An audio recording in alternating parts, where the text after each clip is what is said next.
Mathur, lecture electronics from GWPC Ajmer. आज मैं आपको EL 201 के चैप्टर ट्रांसफार्मर का बेसिक प्रिंसिपल और वर्किंग बताऊंगी। ट्रांसफार्मर सबसे पहले हम देखेंगे कि ट्रांसफार्मर किस सिद्धांत पे कार्य करता है। ट्रांसफार्मर जो है वो विद्युत चुंबकीय प्रेरण के सिद्धांत पे कार्य करता है, यानी इलेक्ट्रोमैग्नेटिक इंडक्शन विद्युत चुंबकीय प्रेरण के सिद्धांत पे कार्य करता है। अब विद्युत चुंबकीय प्रेरण क्या है ये अभी हम आगे पढ़ेंगे। इसके अलावा ये एक स्टैटिक उपकरण है, स्टैटिक उपकरण भी बोलते हैं हिंदी में। ये एक स्टैटिक विद्युत उपकरण है। अब इसका क्या कार्य है? ट्रांसफार्मर का स्टैटिक विद्युत उपकरण है। इसका कार्य है कि समान आवृत्ति लेकिन समान या भिन्न वोल्टेज पर विद्युत ऊर्जा को एक सर्किट से दूसरे सर्किट में ट्रांसफ़र करना, यानी ये क्या करता है? इलेक्ट्रिकल एनर्जी को क्या करता है? ट्रांसफ़र करता है। इलेक्ट्रिकल एनर्जी को एक सर्किट से दूसरे सर्किट में ट्रांसफ़र करता है, एक सर्किट से दूसरे सर्किट में ट्रांसफ़र करता है, दूसरे सर्किट में ट्रांसफ़र करता है। अब ये ट्रांसफ़र करने के लिए क्या चीज़ है? ट्रांसफ़र करता है कि इसकी फ्रिक्वेंसी सेम रहती है। जो एनर्जी, जो वोल्टेज आप ट्रांसफ़र कर रहे हैं एक सर्किट से दूसरे सर्किट में, उनकी क्या रहती है? फ्रिक्वेंसी सेम रहती है, लेकिन वोल्टेज डिफरेंट हो सकते हैं या फिर वोल्टेज सेम भी हो सकता है। तो हमने कहा ये वो एक विद्युत उपकरण है जो कि विद्युत चुंबकीय प्रेरण के सिद्धांत के पर कार्य करता है तथा इलेक्ट्रिकल एनर्जी को एक सर्किट से दूसरे सर्किट में ट्रांसफ़र करता है, लेकिन समान आवृत्ति पर। कंडीशन क्या है इसमें? दोनों की आवृत्ति क्या रहती है? समान रहती है, लेकिन समान आवृत्ति पर। वोल्टेज, नेक्स्ट पॉइंट क्या है? वोल्टेज विभिन्न हो सकते हैं। वोल्टेज भिन्न भी हो सकता है या समान भी हो सकता है। वोल्टेज भिन्न या समान हो सकता है।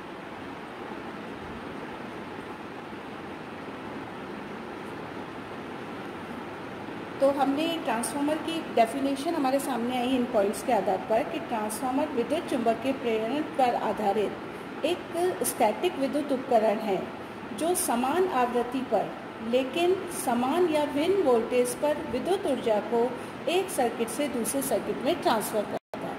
अब यहाँ पे स्टैटिक से क्या मीनिंग है? इसमें कोई भी पार्ट मूविंग नहीं होता, सब पार्ट क्या होते हैं इसके? स्टेशनरी होते हैं। ये मीनिंग होता है यहाँ पे स्टैटिक का। अब हम ये कहते हैं कि जब ट्रांसफार्मर मेनली हम 3 टाइप के क्लासीफाई कर सकते हैं वोल्टेज के आधार पर: step up, step down and isolation transformer. तो हम इसमें पहला पॉइंट पढ़ेंगे कि जब ट्रांसफार्मर वोल्टेज को बढ़ाकर आउटपुट में देता है, यानी आउटपुट वोल्टेज है, अगर V2 माने output voltage, V2 is greater than V1 है, यानी आउटपुट वोल्टेज की वैल्यू इनपुट वोल्टेज से ज़्यादा है, तो इस तरह के ट्रांसफार्मर को हम क्या बोलेंगे? स्टेप अप ट्रांसफार्मर बोलेंगे। तो स्टेप अप ट्रांसफार्मर में आउटपुट वोल्टेज जो होते हैं वो इनपुट से ज़्यादा होते हैं। स्टेप अप यानी बढ़ा देना, आउटपुट वोल्टेज को बढ़ा देना, लेकिन फ्रिक्वेंसी जो होती है आउटपुट वोल्टेज की वो इनपुट वोल्टेज के समान ही होती है।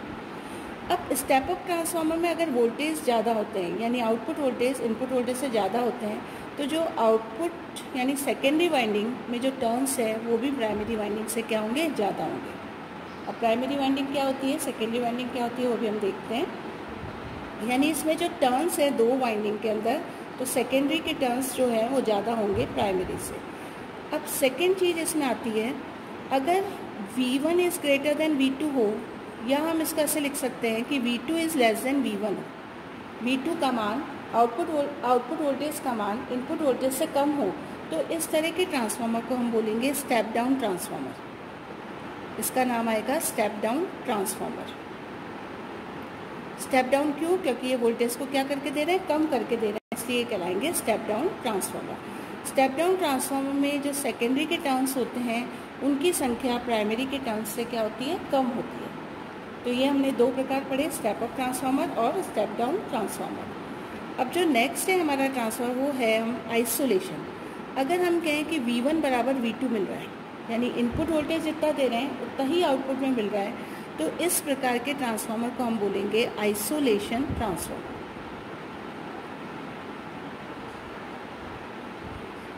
आइसोलेशन ट्रांसफार्मर का क्या पर्पज़ है? आउटपुट सर्किट को इनपुट AC वोल्टेज से आइसोलेट कर देता है। जैसे अभी हमने ट्रांसफार्मर की डेफिनेशन देखी कि आउटपुट वोल्टेज को बढ़ाकर या कम करके हमें आउटपुट में प्राप्त होते हैं। इनपुट वोल्टेज या तो कम, इनपुट से कम मिलता है आउटपुट में, या आउटपुट में ज़्यादा मिलता है इनपुट वोल्टेज से। लेकिन यहाँ हम देख रहे हैं कि इनपुट वोल्टेज और आउटपुट वोल्टेज बराबर है।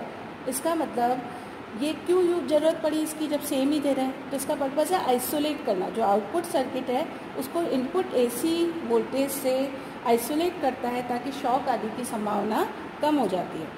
तो अब आइसोलेशन ट्रांसफार्मर में क्या होगा कि जो नंबर ऑफ टर्न्स होंगे N1 इज इक्वल्स टू क्या होगा, N2 होगा। यानी दोनों में टर्न्स की संख्या, प्राइमरी वाइंडिंग और सेकेंडरी वाइंडिंग में टर्न्स की संख्या क्या होगी, यहाँ पे बराबर होगी। तो ये हमने इंट्रोडक्शन देखा कि ट्रांसफार्मर होता क्या है और कितने प्रकार का होता है। अब हम ट्रांसफार्मर का वर्किंग प्रिंसिपल देखेंगे कि ट्रांसफार्मर किस सिद्धांत पे कार्य करता है। जो ट्रांसफार्मर है, अभी हमने सिद्धांत तो इसका देखा कि ये इलेक्ट्रोमैग्नेटिक इंडक्शन यानी विद्युत चुंबकीय प्रेरण के सिद्धांत पर कार्य करता है। ट्रांसफार्मर का हम थोड़ा कंस्ट्रक्शन भी देख लेते हैं कि ट्रांसफार्मर में 2 वाइंडिंग होती है जिन्हें एक कोर के ऊपर लपेटा जाता है। एक वाइंडिंग प्राइमरी वाइंडिंग होती है और दूसरी क्या होती है, सेकेंडरी वाइंडिंग होती है। तो ट्रांसफार्मर के में ये जो वाइंडिंग्स को हम लपेटते हैं जिस कोर के ऊपर, वो कोर सॉफ्ट आयरन या सिलिकॉन स्टील की बनी होती है। कोर का जो मटीरियल है जिसकी वो बनी होती है वो होता है सॉफ्ट आयरन की बनी होती है या फिर वो सिलिकॉन स्टील की बनी होती है। कोर मतलब जिसके ऊपर हम ट्रांसफार्मर की वाइंडिंग्स को लपेट रहे हैं। और वाइंडिंग किसकी बनी हुई होगी, कॉपर वायर की बनी हुई होगी। अब जो कोर है, जैसे मैंने इस डायग्राम में अगर आप लोग देखें तो इस डायग्राम में मैं एक बार बता देती हूँ कि ये ट्रांसफार्मर का कंस्ट्रक्शन शो किया, ये इस तरह से शो किया। यानी कोर हमने काम में लिया, जैसे हम कोई भी थ्रेड है उसको एक बॉबिन के ऊपर या एक रील के ऊपर बांधते हैं, उसी तरह से यहाँ पे हमारे क्या है, कॉपर वायर है के रूप में है प्राइमरी और सेकेंडरी वाइंडिंग। तो इन कॉपर वायर को जिस पे लपेटा जाता है वो कहलाती है कोर। तो ये जो हमारी कोर है, ये जो कोर है ये सॉफ्ट आयरन या सिलिकॉन स्टील की बनी होती है तथा इसे लैमिनेटेड बनाते हैं ताकि इनमें लॉसेस कम से कम। अब इस कोर के ऊपर एक वाइंडिंग हमने ये लपेट दी, इसका कनेक्शन बाहर ले लिया, दूसरी वाइंडिंग इधर बाउंड कर दी और उसका कनेक्शन बाहर ले लिया। तो जिस वाइंडिंग को हम AC सप्लाई से कनेक्ट करते हैं वो तो कहलाती है हमारी प्राइमरी वाइंडिंग, और जिस पे हमें आउटपुट मिलता है, जहाँ हम लोड लगाते हैं, वो हमारी कहलाती है सेकेंडरी वाइंडिंग। तो बेसिक इसका कंस्ट्रक्शन ये होता है। अब इस डायग्राम में मैंने सिंप्लिसिटी के लिए प्राइमरी वाइंडिंग को अलग लिम्ब पे शो किया है और सेकेंडरी वाइंडिंग को अलग लिम्ब पे शो किया है। वैसा एक्चुअल में प्रैक्टिकली ऐसा नहीं होता। दोनों वाइंडिंग, प्राइमरी का आधा भाग इधर होता है, आधा भाग इधर होता है, सेकेंडरी का आधा भाग इधर होता है, आधा भाग इधर होता है। बट प्राइमरी और सेकेंडरी वाइंडिंग एक दूसरे से क्या होती है, इंसुलेटेड होती है। अब हम जो AC वोल्टेज देते हैं उसको V1 से इंडिकेट करते हैं। इस AC वोल्टेज के कारण प्राइमरी में जो वोल्टेज प्रोड्यूस हुए वो गए हमारे E1। प्राइमरी के कारण जो सेकेंडरी में वोल्टेज प्रोड्यूस हुए उसको E2 से रिप्रेजेंट करते हैं, और जो लोड पे वोल्टेज लेते हैं उसको हम यहाँ पे V2 से रिप्रेजेंट करते हैं। अब कोर में एक फ्लक्स प्रवाहित होता है जिसको मैं डॉटेड लाइन से शो किया, और फाई किसको बताता है, फ्लक्स को। तो ये कोर इस तरह की मैग्नेटिक मटेरियल की बनी होती है ताकि इसमें फ्लक्स आसानी से फ्लो हो सके। अब मैं पॉइंट वाइज इसकी वर्किंग आपको बताती हूँ। ट्रांसफार्मर में पहली चीज़ हो गई कि 2 वाइंडिंग्स होती हैं अलग अलग, जिन्हें सॉफ्ट आयरन या सिलिकॉन स्टील की कोर के ऊपर लपेटा जाता है। और कितनी वाइंडिंग्स है इसमें, 2 वाइंडिंग्स है, जिनके नाम क्या है, primary winding and secondary winding. Primary और दूसरी वाइंडिंग क्या हो गई हमारी, सेकेंडरी वाइंडिंग हो गई। अब कोर जो है वो लैमिनेटेड बनाते हैं और एक दूसरे से कोर क्या होती है, इंसुलेटेड होती है ताकि एडी करंट लॉसेस को कम किया जा सके। यानी जो हमने कोर बनाई वो कैसी बनी हुई होती है, core should be laminated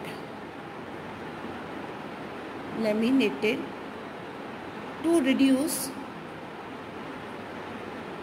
AD current losses को कम करने के लिए।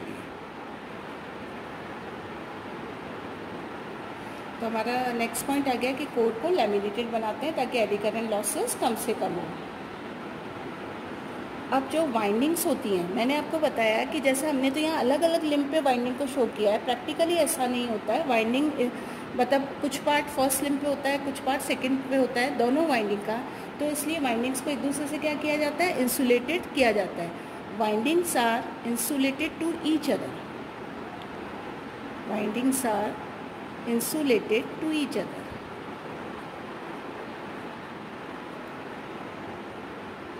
जो वाइंडिंग, अब मैंने आपको बताया, जिस वाइंडिंग को हम एसी सप्लाई से या प्राइमरी सोर्स से कनेक्ट करते हैं उसे प्राइमरी वाइंडिंग कहते हैं, और जहां आउटपुट लेते हैं उसे हम क्या कहते हैं, सेकेंडरी वाइंडिंग कहते हैं। तो ये हमारा एक तरह की डेफिनेशन हो गई कि प्राइमरी वाइंडिंग किससे कनेक्टेड होती है। प्राइमरी वाइंडिंग जो है उसको हम कनेक्शन करते हैं एसी सप्लाई से, एसी सप्लाई दी जाती है। और सेकेंडरी वाइंडिंग को किससे कनेक्ट करते हैं हम, लोड से, जिस पे हमें क्या चाहिए, आउटपुट चाहिए। तो secondary winding is connected to load, जिस पे हमें आउटपुट चाहिए। तो ये इसका हो गया। तो हमारा पहचान हो गई कि जो प्राइमरी होती है उसको एसी सप्लाई देनी है और सेकेंडरी पे आउटपुट लेना है। अब इसकी मैं आपको वर्किंग प्रिंसिपल बताऊंगी। ये तो जस्ट हमने इसका कंस्ट्रक्शन देखा था। अब वर्किंग में ये है कि जब प्राइमरी वाइंडिंग को हम किससे कनेक्ट करते हैं, primary winding is connected to AC supply. तो प्राइमरी वाइंडिंग को जब हम एसी सप्लाई से कनेक्ट करते हैं, primary winding is connected to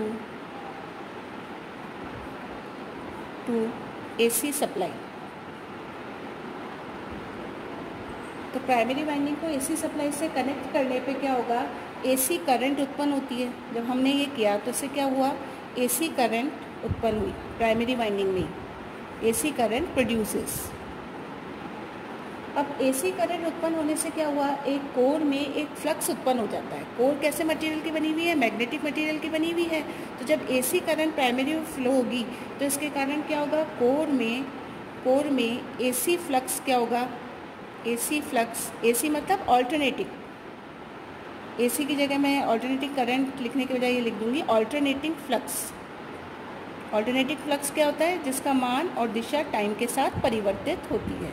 तो कोर में ऑल्टरनेटिंग फ्लक्स उत्पन्न होता है।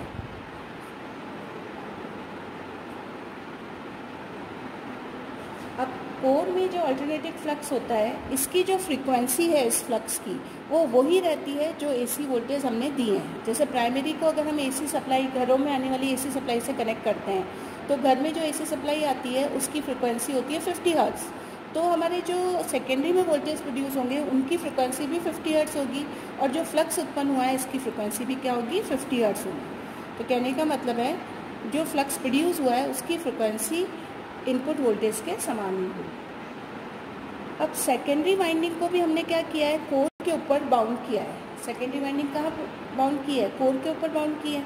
तो जब कोर में एसी फ्लक्स उत्पन्न होता है तो वो एसी फ्लक्स लिंक होता है हमारी सेकेंडरी वाइंडिंग से भी। तो हम कहेंगे कि जो अल्टरनेटिंग फ्लक्स है, अल्टरनेटिंग फ्लक्स है, यह भी सेकेंडरी वाइंडिंग से लिंक होता है, सेकेंडरी वाइंडिंग से लिंक होता है।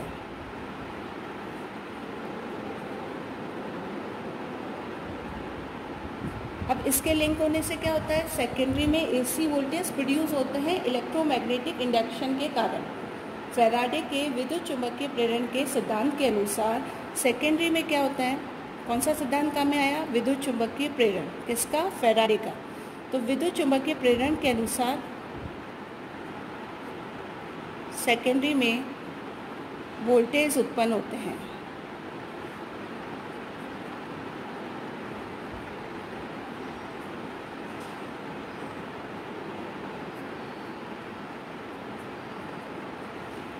अब विद्युत चुंबकीय प्रेरण का सिद्धांत क्या पढ़ा था हमने कि अगर एक वाइंडिंग में हम एसी सप्लाई दी जाती है और उसके चुंबकीय क्षेत्र में अगर कोई दूसरी वाइंडिंग रखी हुई है तो उसमें ईएमएफ उत्पन्न होता है।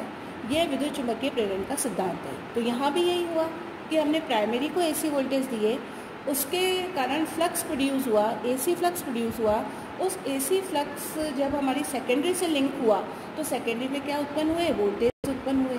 तो हमने कहा कि ट्रांसफार्मर के सिद्धांत पे कार्य कर रहा है, विद्युत चुंबकीय प्रेरण के सिद्धांत पर कार्य कर रहा है। तो इस तरीके से